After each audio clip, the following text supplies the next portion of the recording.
दोस्तों, मैं हूं ब्रिजेश मौर्य। आपका हमारे YouTube channel yes computer institute में स्वागत है। तो चलिए दोस्तों, आज मैं आपको बताने वाला हूं टेबल मेनू पार्ट 2 के बारे में। मैंने आपको टेबल मेनू पार्ट 1 में बताया किस तरह से आप टेबल को इंसर्ट कर सकते हैं, कैसे इंसर्ट का प्रयोग किया जाता है, किस तरह से आप डिलीट का प्रयोग करते हैं, कैसे आप सेलेक्ट का प्रयोग करते हैं और किस तरह से आप साइज़ को मेनटेन करते हैं। तो चलिए अब मैं आपको बताने वाला हूं मर्ज सेल के बारे में कि आप मर्ज सेल का प्रयोग कैसे करते हैं। मर्ज सेल का प्रयोग करने के लिए आपको एक से अधिक सेल को सेलेक्ट करना पड़ेगा। इसके लिए हम चलते हैं अपने टेबल में। यहाँ पे देख सकते हैं कि ये कई सेल बटे हुए हैं अलग अलग। इन सभी सेल को सबसे पहले आपको सेलेक्ट करना पड़ेगा। जैसे हम इसको यहाँ से सेलेक्ट कर लेते हैं और सेलेक्ट करने के बाद आपको टेबल पे जाना है। टेबल पे जाने के बाद आप मर्ज सेल पे क्लिक कर देंगे।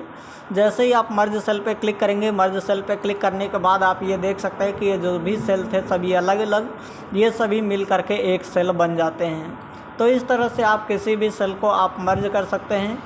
आइए अब हम टेबल पे आपको स्प्लिट सेल के बारे में बताते हैं। स्प्लिट सेल से ये होता है कि आप किसी भी सेल को कई भागों में तोड़ सकते हैं। इसके लिए जैसे ही आप स्प्लिट सेल पे क्लिक करेंगे, स्प्लिट सेल पे क्लिक करने के बाद यहाँ पे आपसे ये पूछा जा रहा है कि आप उस सेल को कितने भागों में तोड़ना चाहते हैं। जैसे मान लीजिए कि मैं यहाँ से इसको 3 भागों में तोड़ना चाहता हूँ और डायरेक्शन किस डायरेक्शन में आप इसे तोड़ना चाहते हैं, हॉरिजॉन्टल रूप में अथवा आप वर्टिकल रूप में तोड़ना चाहते हैं। तो जैसा भी आपको इसे तोड़ना होगा आप उस पर क्लिक करेंगे और क्लिक करने के बाद आप यहाँ से ओके पे क्लिक करेंगे। जैसे ही आप ओके पे क्लिक करेंगे, ओके पे क्लिक करने के बाद आप ये देख सकते हैं कि ये जो हमारा टेबल है ये 3 भागों में इस सेल को तोड़ दिया गया है। तो इस तरह से आप किसी भी सेल को कई भागों में तोड़ सकते हैं, चाहे वर्टिकल रूप में या फिर हॉरिजॉन्टल रूप में। यदि अगर आप इस रो को डिलीट करना चाहते हैं, डिलीट करने के लिए आपको टेबल पे जाना होगा और डिलीट पे जा करके आप यहाँ से डिलीट रो पे क्लिक कर देंगे, जिससे आपका वो रो डिलीट हो जाएगा। जैसे अब आपको बताने वाले हैं स्प्लिट टेबल के बारे में। स्प्लिट टेबल का प्रयोग यदि अगर आप करना चाहते हैं तो इसके लिए आपको जहाँ से भी आप अपने टेबल को तोड़ना चाहते हैं आपको वहीं पर क्लिक करना है और क्लिक करने के बाद आपको टेबल पर जाना है। टेबल पे जाने के बाद आप यहाँ से स्प्लिट टेबल पे क्लिक करेंगे। जैसे ही आप स्प्लिट टेबल पे क्लिक करते हैं, स्प्लिट टेबल पे क्लिक करने के बाद आपसे ये पूछा जा रहा है कि कॉपी हेडिंग, यानी आप ये देख सकते हैं कि इस टेबल की यहाँ पे एक हेडिंग बनाई गई है ऊपर।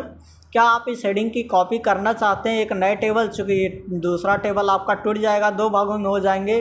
तो आप यदि अगर इस टेबल की हेडिंग को कॉपी करना चाहते हैं तो आप इस पर क्लिक करेंगे। अगर आप कस्टम हेडिंग अप्लाई स्टाइल, यानी स्टाइल यही रहे और एक कस्टम हेडिंग बन जाए तो उसके लिए आप इस पर क्लिक करेंगे। और कस्टम हेडिंग पर क्लिक करके भी आप अप्लाई स्टाइल ये नहीं रहेगी, वो पूरी तरह से आप कस्टमाइज़ कर सकते हैं उसकी हेडिंग की। और नो हेडिंग पे क्लिक कर देंगे तो किसी भी प्रकार का हेडिंग आपका नए टेबल में नहीं बनने वाला है। तो चलिए हम यहाँ से कॉपी हेडिंग पे क्लिक कर देते हैं, जिससे हमारी ये भी हेडिंग दूसरे टेबल में कॉपी हो जाए। इसके लिए आपको इस पर क्लिक करना है। क्लिक करने के बाद आप ओके पे क्लिक कर देंगे। जैसे ही ओके पे क्लिक करेंगे आप ये देख सकते हैं कि इस टेबल की हमारी ये हेडिंग थी और एक नया टेबल हमारा क्रिएट हो चुका है जिसकी हेडिंग भी सेम है। तो इसी तरह से आप टेबल में जा करके यहाँ से स्प्लिट टेबल का प्रयोग कर सकते हैं। अब आइए मैं आपको मर्ज टेबल के बारे में बताने वाला हूँ, किस तरह से आप मर्ज टेबल का प्रयोग करते हैं। मर्ज टेबल करने का मतलब ये होता है कि ये दोनों टेबल को आपको एक साथ मिलाना है। एक साथ यदि अगर आप मिलाना चाहते हैं तो आपको ये जो बीच की दूरियां दिख रही हैं, इन दोनों बीच की दूरियों को कम करना पड़ेगा, हटाना पड़ेगा।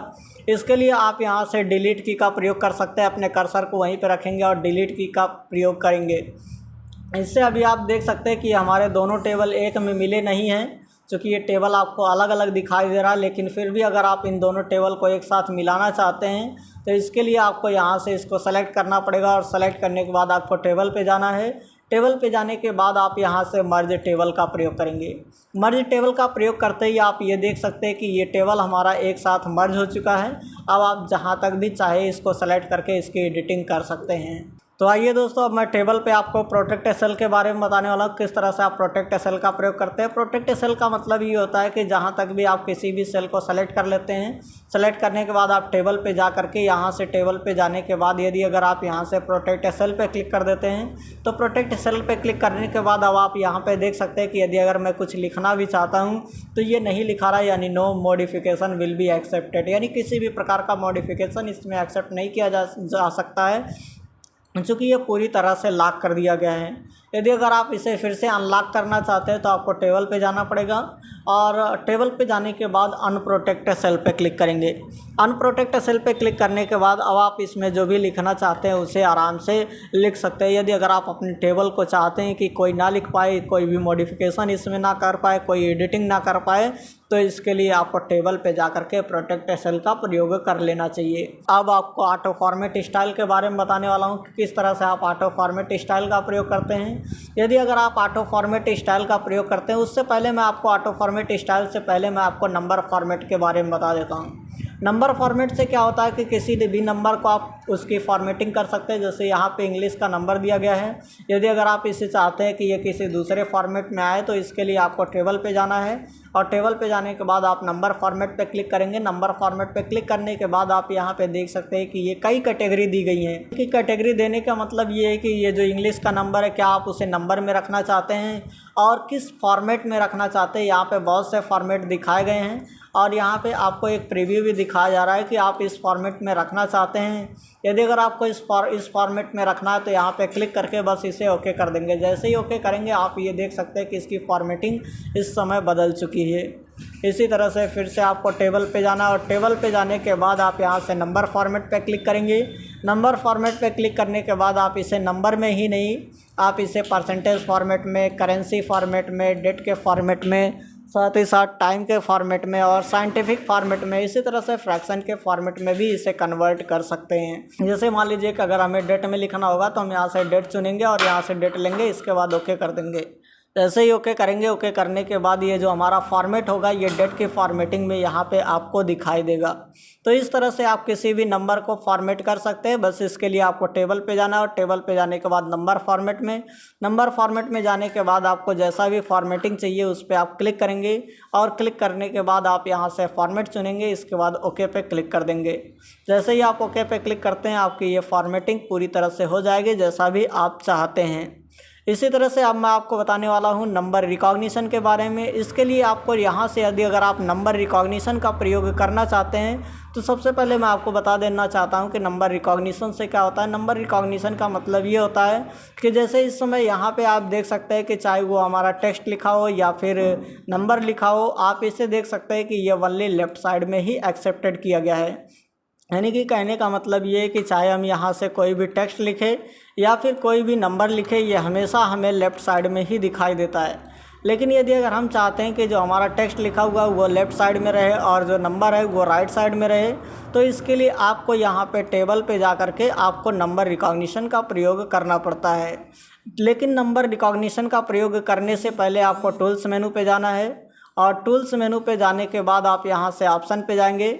ऑप्शन पे जाने के बाद आप यहाँ से लिब्रे ऑफिस राइटर में टेबल पे आएंगे। टेबल पे आने के बाद आपको यहाँ पे मिलेगा नंबर रिकॉग्निशन। इस पे आप यहाँ से सही का टिक मार्क लगाएंगे। इसके बाद नंबर फॉर्मेट रिकॉग्निशन पे भी सही का टिक मार्क लगाएंगे। इसके बाद अलाइनमेंट पे भी सही का टिक मार्क लगाएंगे। इसके बाद आप यहाँ से अप्लाई पे क्लिक कर देंगे।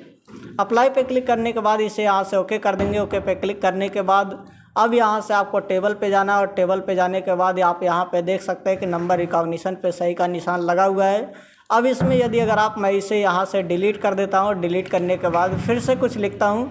जैसे अगर मान लीजिए कि हम यहाँ से कोई भी टेक्स्ट लिखते हैं तो टेक्स्ट लिखने के बाद जैसे ही आप दूसरे सेल में क्लिक करेंगे ये देख सकते हैं ये लेफ्ट में ही लिखा हुआ है। लेकिन यदि अगर आप कोई नंबर लिखते हैं तो नंबर लिखने के बाद आप ये देख सकते हैं कि अब ये हमारा नंबर जो अलाइनमेंट हो रहा है वो डायरेक्टली एज ए राइट में अलाइनमेंट हो जाता है।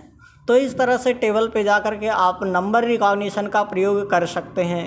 तो चलिए दोस्तों, अब मैं आपको यहाँ से टेबल पे ऑटो फॉर्मेट स्टाइल के बारे में बता देता हूँ किस तरह से आप ऑटो फॉर्मेट स्टाइल का प्रयोग करते हैं। इसके लिए आपको अपने टेबल को सेलेक्ट करना होगा और सेलेक्ट करने के बाद आपको टेबल पे जाना है और टेबल पे जाने के बाद आपको ऑटो फॉर्मेट स्टाइल पे क्लिक करना है। इसके बाद यहाँ से आप जैसे भी स्टाइल चाहते हैं उस पर आपको क्लिक करना है और क्लिक करने के बाद आप ओके पे क्लिक करेंगे। जैसे ही आप ओके पे क्लिक करेंगे आप ये देख सकते हैं कि आपकी ये जो फॉर्मेटिंग है, ये जो फॉर्मेटिंग की स्टाइल है वो पूरी तरह से बदल चुकी है। तो इस तरह से आप टेबल पे जा कर के ऑटो फॉर्मेट स्टाइल का प्रयोग कर सकते हैं, नंबर फॉर्मेट का प्रयोग कर सकते हैं, नंबर रिकॉग्निशन का प्रयोग कर सकते हैं, प्रोटेक्टेड सेल का प्रयोग कर सकते हैं, अनप्रोटेक्टेड सेल का प्रयोग कर सकते हैं। इसी तरह से आप मर्ज सेल का प्रयोग कर सकते हैं, स्प्लिट सेल का और मर्ज टेबल और स्प्लिट टेबल का आप प्रयोग कर सकते हैं। तो सो आई होप दोस्तों आपको ये इतना कमांड पूरे अच्छे तरीके से समझ में आ गया होगा। यदि अगर आपको इसी तरह से और भी वीडियो चाहते हैं तो आप हमारे चैनल को सब्सक्राइब करें, साथ ही साथ बेल आइकन को भी प्रेस करें ताकि आने वाली वीडियो की नोटिफिकेशन आपको मिलती रहे। जय हिंद दोस्तों, नमस्कार।